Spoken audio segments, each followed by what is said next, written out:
പിടിക്കേ പോവാം.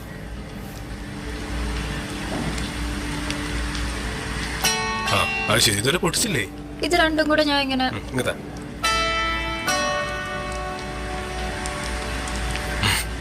നിനക്ക് എങ്ങനെയാണ് ഈ കടലോണ്ടൊക്കെ തൃപ്തിപ്പെടാൻ പറ്റണേ? എന്റെ ഡാഡി പണ്ടേ റിച്ച് ആയോണ്ട് ഞാൻ പീനട്ട് ബട്ടർ മാത്രമേ കഴിക്കാറുള്ളൂ. എന്റെ പൊന്ന് സച്ചി, നിനക്കറിയാലോ ഞങ്ങള് 3 പെൺമക്കളാ. കള്ളും കുടിച്ചു വരുന്ന അച്ഛൻ ആകെ വാങ്ങി തന്നിരുന്ന ഒരു ലക്ഷറി സാധനം എന്ന് പറഞ്ഞാൽ ഈ കപ്പലണ്ടിയാ. പിന്നെ സ്നേഹം കൂടിക്കഴിഞ്ഞാ അത് കപ്പലണ്ടി മിഠായിയാവും.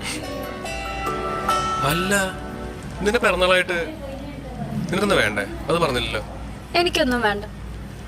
ചേടാ, എന്നാ നമുക്ക് 2 ഫലൂഡ കഴിക്കാം. തൊണ്ട സീന, തണുപ്പ് പിടിക്കും. എന്നാ പിന്നെന്താ വേണ്ടേന്ന് പറ, എന്നാലേക്ക് മേടിച്ചു തരാൻ പറ്റുള്ളൂ.